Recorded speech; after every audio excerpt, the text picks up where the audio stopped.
Excuse me, the studio did not want me because I was not well known like he was. He was a pretty well-known guy. La nuit de l'Utah était silencieuse, seulement troublée par le bruit régulier de la pluie battant le toit en bois de la maison où Robert Redford avait choisi de terminer son voyage. Derrière la fenêtre, on distinguait la silhouette fragile d'une légende. Ses yeux, creusés par les années, se perdaient dans l'infini des montagnes enneigées. On raconte qu'à 3 heures précises, chaque nuit, il restait immobile, comme s'il attendait l'ultime battement de son existence.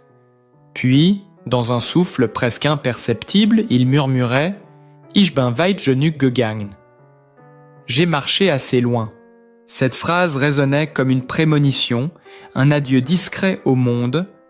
Peu de temps après, la nouvelle frappa comme un coup de tonnerre. Robert Redford, le dernier phare d'Hollywood classique, s'était éteint à l'âge de 89 ans. Les journaux annoncèrent qu'il était parti paisiblement, endormi, comme emporté par un songe doux et silencieux. Mais l'illusion de cette sérénité fut brisée brutalement. Quelques heures plus tard, des documents glaçants circulèrent, son rapport d'autopsie, des lignes sèches, cliniques, sans émotion, qui pourtant se transformaient en poignards pour quiconque les lisait. Elles ne racontaient pas seulement une mort, mais révélaient un calvaire, une vie secrète d'agonie, de douleur, de batailles invisibles menées dans le silence. L'image de l'homme élégant, jadis idolâtré dans le monde entier, s'effaçait soudain devant celle d'un corps marqué, amaigri, usé par la souffrance. En cet instant, un paradoxe cruel s'imposa. Hollywood pleurait la perte d'un monument, mais découvrait en même temps la vérité bouleversante. Derrière la gloire et les projecteurs, Robert Redford avait vécu ces dernières années comme un drame que nul n'avait jamais osé écrire. Et c'est là, dans cette fracture entre mythe et réalité, que commence l'histoire des secrets ultimes d'une légende. Le monde avait cru à une fin douce, presque poétique. Robert Redford, s'endormant paisiblement dans sa maison de l'Utah, entouré de silence et de dignité. Mais le rapport d'autopsie, froid et implacable, fit voler en éclats cette illusion. Derrière les rideaux de gloire et de sérénité, se cachait un combat acharné, une guerre intime menée dans l'ombre, que même ses plus proches admirateurs ignoraient. Chaque page du dossier médico-légal ressemblait à une confession involontaire, une chronique de souffrances jamais dites, de douleurs portées avec une discrétion presque inhumaine. Tout commença officiellement en mars 2018. Ce soir-là, lors d'un gala caritatif, Redford fut soudain frappé d'une détresse respiratoire brutale. Devant des centaines de témoins, il manqua d'air, suffocant comme un vieillard fragile et non comme l'icône virile que l'on croyait indestructible. Transporté d'urgence à la Mayo Clinic, les médecins révélèrent le verdict, une maladie pulmonaire obstructive chronique, connue sous l'acronyme CPD, une condamnation lente, irréversible. Pour le monde, Redford était le gentleman fumeur des années 60, immortalisé par des clichés glamour où la cigarette se mêlait à son sourire éclatant.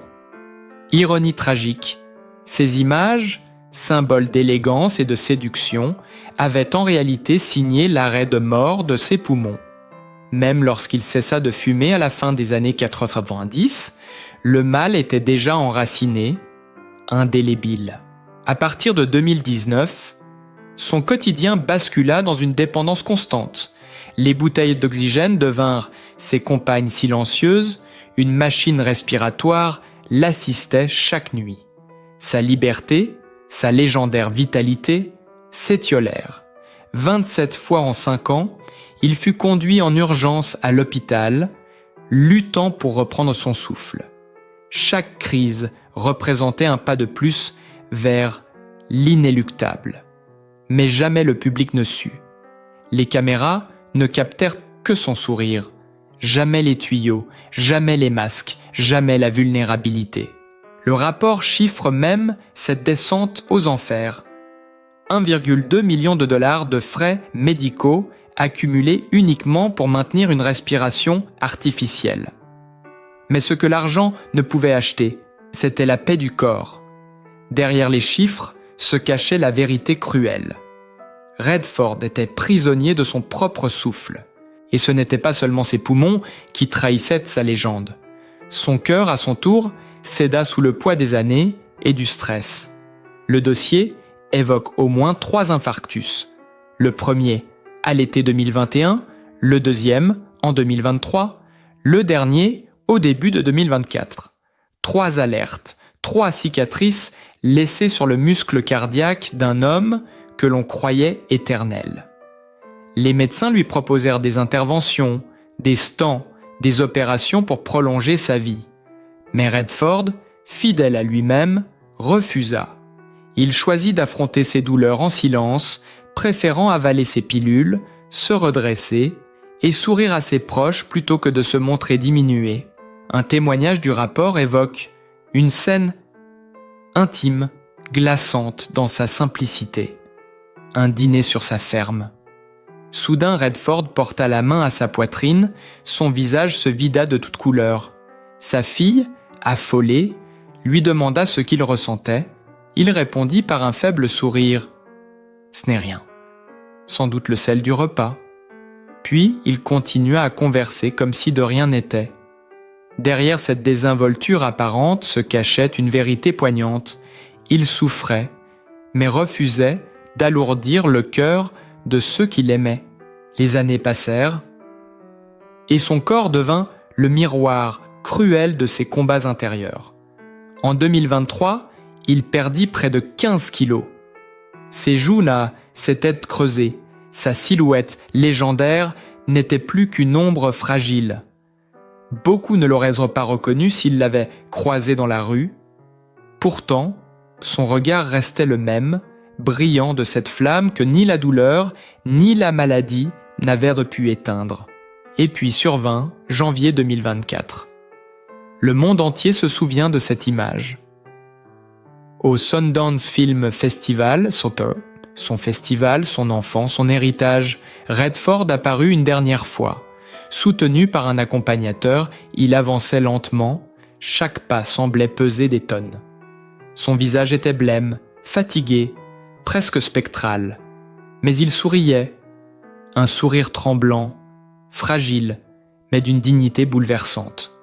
Dans la salle, les spectateurs, conscients de vivre un moment historique, ne purent retenir leurs larmes. Anne Thompson, critique de cinéma, écrivit ce jour-là. « Il n'est pas venu dire adieu par des mots. Il est venu témoigner, silencieusement, que l'esprit peut rester debout même quand le corps s'effondre. » Ce fut sa dernière apparition publique. Quelques mois plus tard, Robert Redford, affaibli au point de ne plus pouvoir marcher, vivait désormais en fauteuil roulant, entouré jour et nuit de soignants. Ses frais médicaux atteignirent à ce moment-là près de 2,5 millions de dollars, preuve accablante du naufrage physique d'un corps jadis glorieux. Ainsi, page après page, le rapport d'autopsie dressait un portrait déchirant.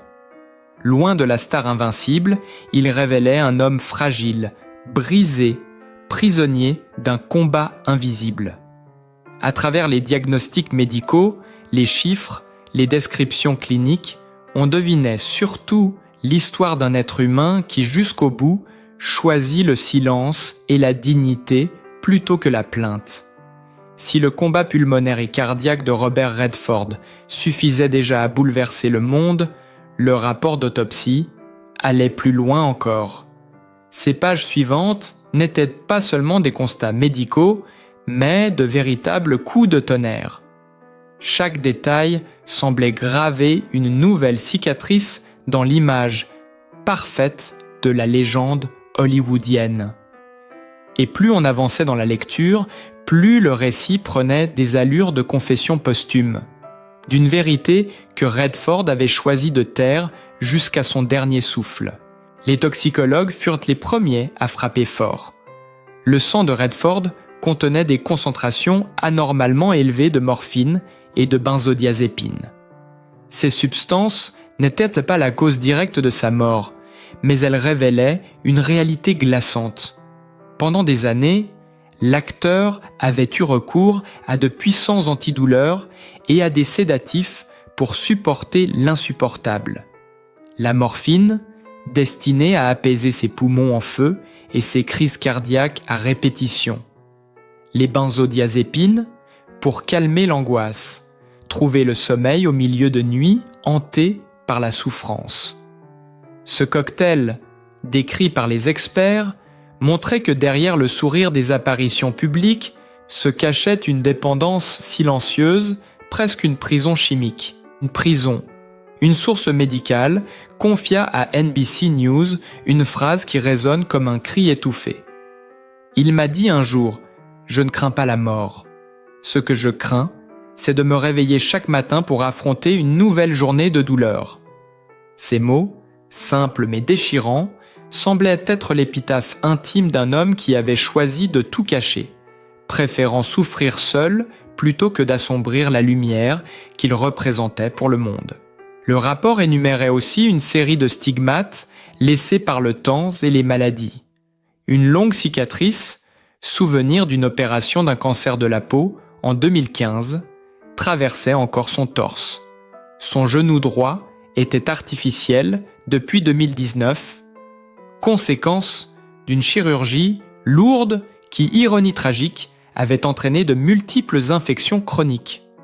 À ces souffrances s'ajoutaient de douloureuses escarres sur le dos, signes d'alitement prolongé, humiliant témoin d'un corps immobilisé, réduit à la dépendance. Mais ce qui troubla le plus, ce fut la mention d'un détail inattendu. Un vaste hématome sur le côté gauche de sa poitrine. Aucune de ces pathologies connues ne pouvait l'expliquer.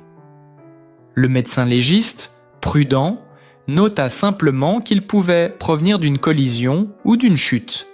Mais le rapport ne donnait aucune certitude. Certains spécialistes évoquèrent l'hypothèse d'un accident domestique survenu quelques semaines avant sa mort.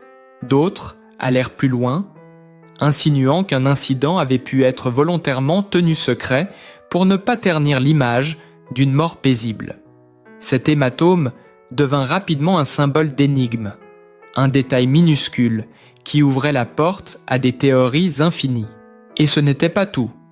Des journalistes d'investigation, du Guardian et de Vanity Fair découvrirent que certaines parties du dossier médical de Redford avaient été modifiées ou censurées. En particulier, les passages concernant les traitements qu'il avait reçus lors du dernier mois de sa vie. Pourquoi ces lignes avaient-elles été noircies? Que voulait-on cacher? Était-ce la famille, soucieuse de protéger la dignité de l'icône? Était-ce une décision médicale pour préserver des informations sensibles? Ou, comme le murmurait un certain, existait-il des vérités plus sombres que personne ne devait jamais connaître? Ces contradictions alimentèrent une onde de choc mondial. D'un côté, le monde pleurait le gentleman souriant, l'acteur sublime des années d'or, celui de Butch Cassidy, de Sting, les hommes du président.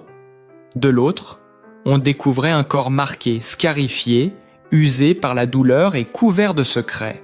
Le contraste était insoutenable. Comment concilier ces deux images, l'élégance éternelle et la fragilité dissimulée? La presse s'empara de ces détails avec avidité. Les chaînes de télévision consacrèrent des heures entières à débattre de l'hématome, de la morphine, des cicatrices. Les tabloïds parlèrent d'un mystère médical. Les journaux sérieux, eux, s'interrogeaient sur la solitude d'un homme que tout le monde croyait connaître, mais que personne n'avait vraiment vu. Pour ses proches, le choc fut immense. Les amis de Redford, bouleversés, affirmèrent qu'ils ignoraient l'ampleur de ses souffrances. Sa famille, elle, resta silencieuse, fidèle à la ligne qu'elle s'était fixée. Ne rien dévoiler, ne rien confirmer. Ce silence, loin d'apaiser, nourrit encore davantage la curiosité du public. Et bientôt, sur les réseaux sociaux, le hashtag Black Autopsy Redford grimpa en tête des tendances, paradoxal témoignage d'un monde qui voulait honorer un homme, mais aussi percer ses secrets les plus intimes.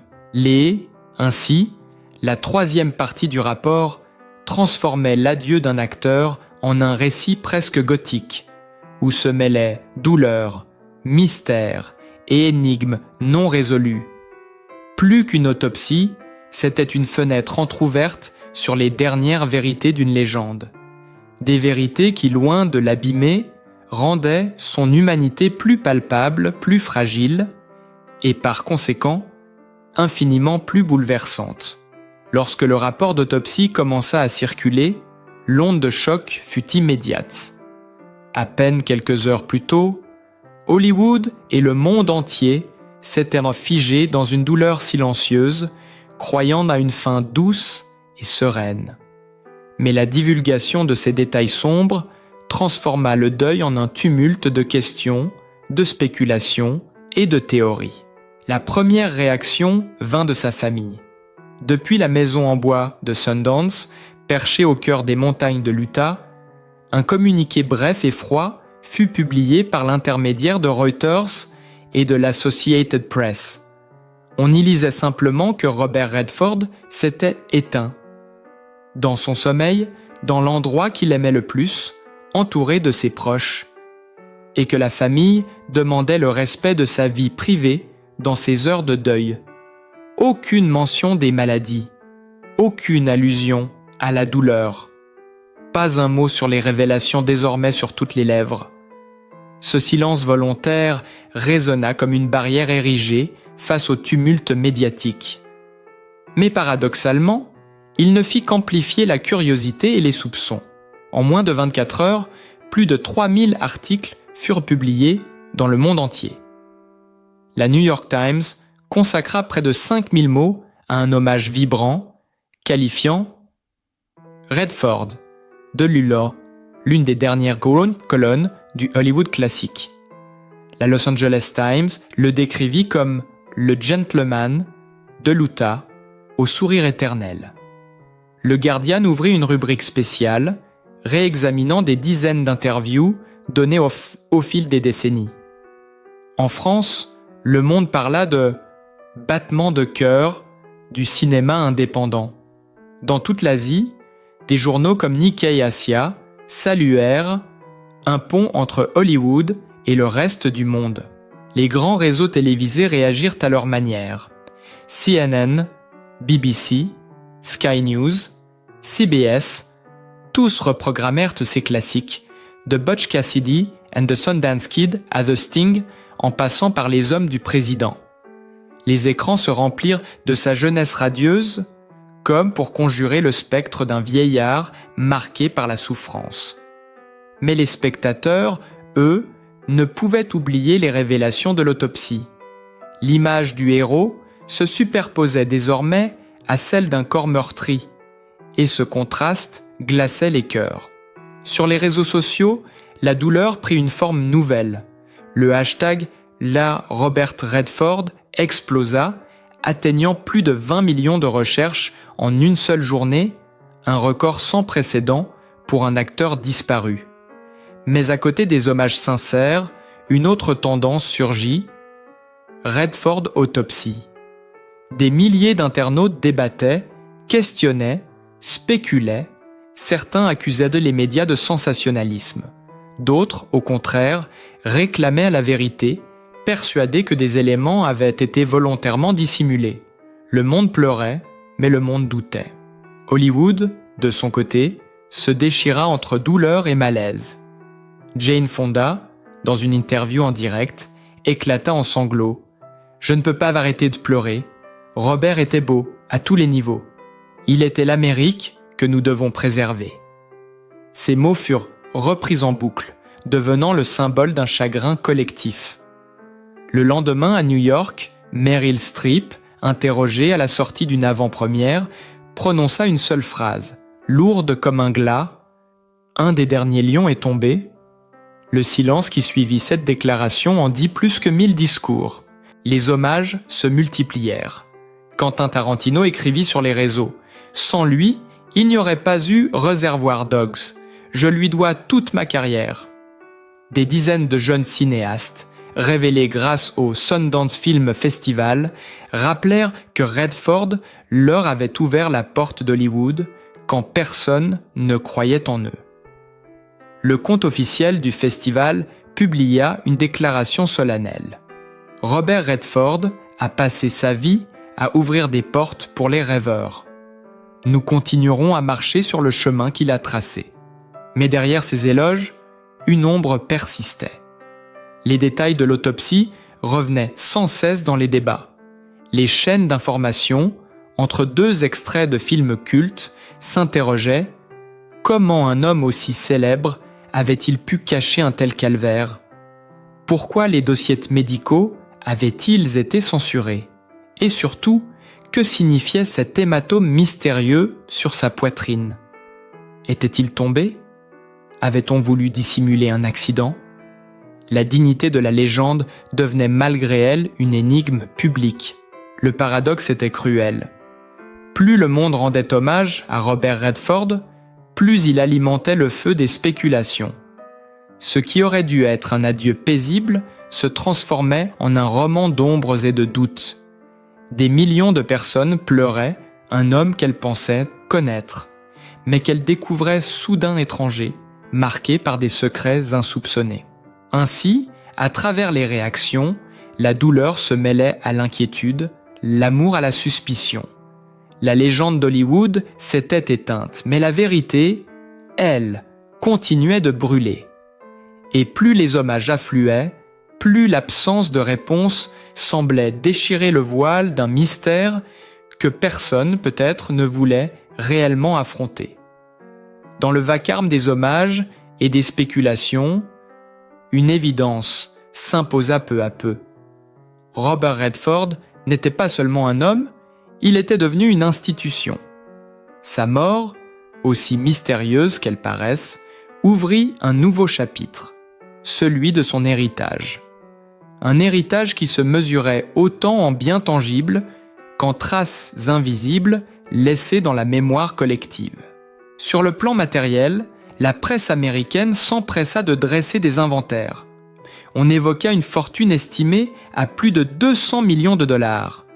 Une ferme immense dans l'Utah, une cabane rustique à Sundance devenue mythique, des parts dans des productions cinématographiques et surtout des droits sur des films qui avaient marqué l'histoire.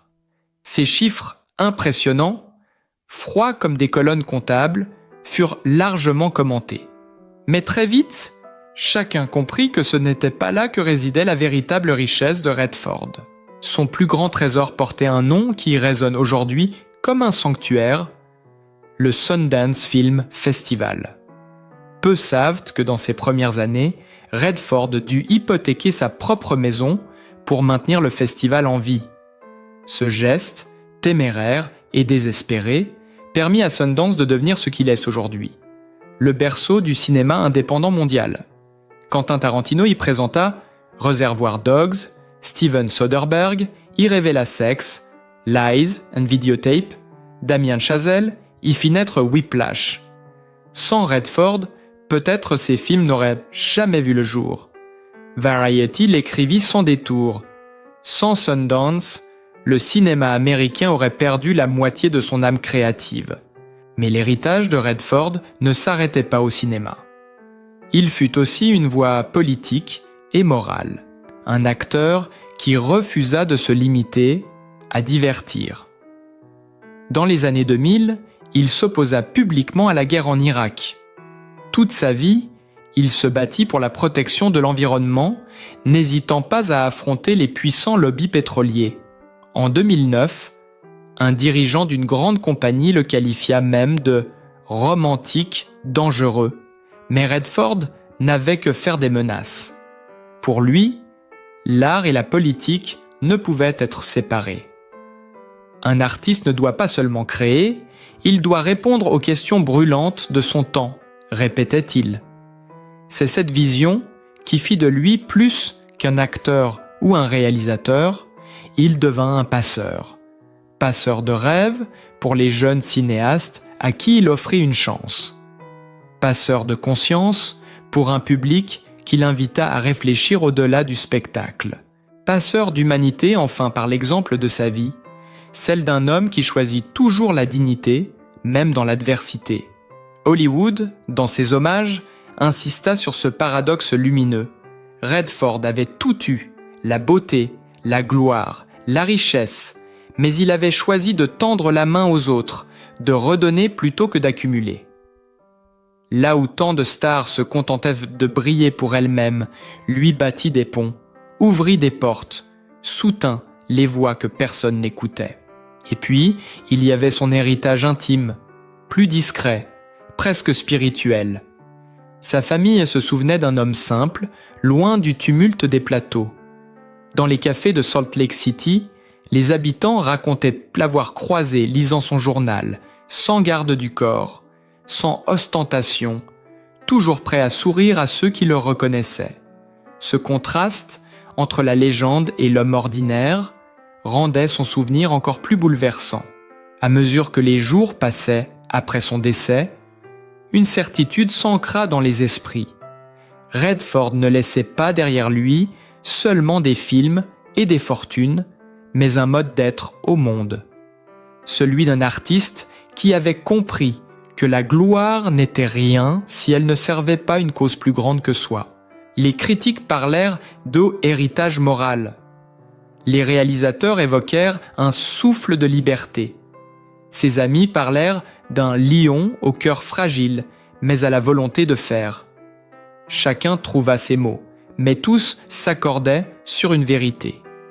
Robert Redford avait changé le cinéma, et à travers le cinéma, il avait changé des vies. Et c'est peut-être là le plus grand paradoxe.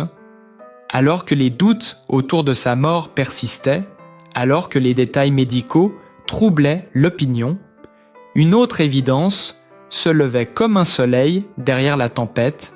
Redford avait transcendé sa condition d'homme pour devenir une légende. Et les légendes, elles, ne meurent jamais vraiment. La mort de Robert Redford n'a pas seulement marqué la disparition d'un acteur, d'un réalisateur ou d'un producteur.